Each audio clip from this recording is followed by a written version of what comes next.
Hi అండి, అందరికీ నమస్కారం. Welcome back to my channel. ఈ వీడియోలో ఇప్పుడే అందిన వార్త, సీఎం జగన్కి ప్రమాదం, కంటతడి పెట్టిన పొన్నవోలు సుధాకర్ అండి. సో వివరాలు వీడియోలో తెలుసుకుందాం. వీడియో ఎక్కడ స్కిప్ చేయకుండా ఆయన వరకు చూడండి, అప్పుడే పూర్తి ఇన్ఫర్మేషన్ అర్థమవుతుంది. అలాగే వీడియో నచ్చినట్లయితే లైక్ చేయండి. ఇంకా ఆలస్యం చేయకుండా వివరాలకి అయితే వెళ్ళిపోదాం. ప్రమాదంలో జగన్, ఎవరిని నమ్మాలో తెలియట్లేదు. లండన్లో ఏఐజీ పొన్నవోలు కంటతడి.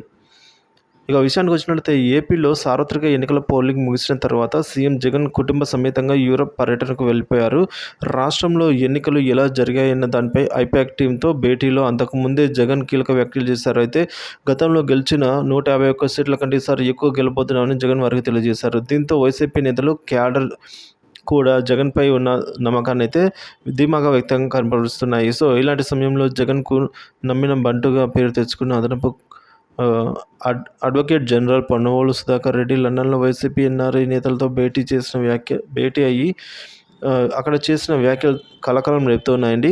వైసీపీ ఎన్ఆర్ఐ నేతలను ఉద్దేశించి మాట్లాడిన అదనపు ఏజీ పొన్నవోలు ఓ దశలో కన్నీటి పర్యంతమయ్యారు.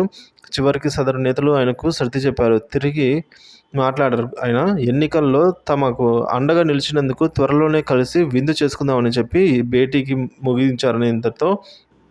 అయితే ఈ వ్యాఖ్యలలో సందర్భంగా ఏదో ఏంటో మాత్రం వివరించలేదు సందర్భం అయితే. సో వైసీపీ ఎన్ఆర్ఐ నేతలతో మాట్లాడుతూ పొన్నవోలు సుధాకర్ రెడ్డి జగన్ ప్రమాదంలో ఉన్నారని, ఆయనను కాపాడుకోవాల్సిన అవసరం ఉందని వ్యాఖ్యానించారు. అయితే అంతేకాదు, ఎవరిని నమ్మాలో నమ్మకూడదో తెలియడం లేదంటూ వ్యాఖ్యానించేశారు. సో అనంతరం కంటతడి పెట్టేశారు. ఒక్క జగన్ కోసం కాదని పేదల కోసం ఆయన్ను కాపాడుకోవాలన్నారు. ఆయన కష్టం తమకు తెలుసని, ఆయన ప్రమాదంలో ఉన్నారని తెలిపారు. జగన్ వినేవారు కాదని, ఏదైతే అది అవుతుందనుకునేవారన్నారు. మనల్ని పలకరించారా లేదా అన్నది కూడా వదిలేయాలని, ఆయన్ను కాపాడుకోవడం ఒక్కటే మన మోటివ్ అని కూడా పొన్నవోలు ఈ విధంగా వ్యాఖ్యలు అయితే చేయడం జరిగిందండి.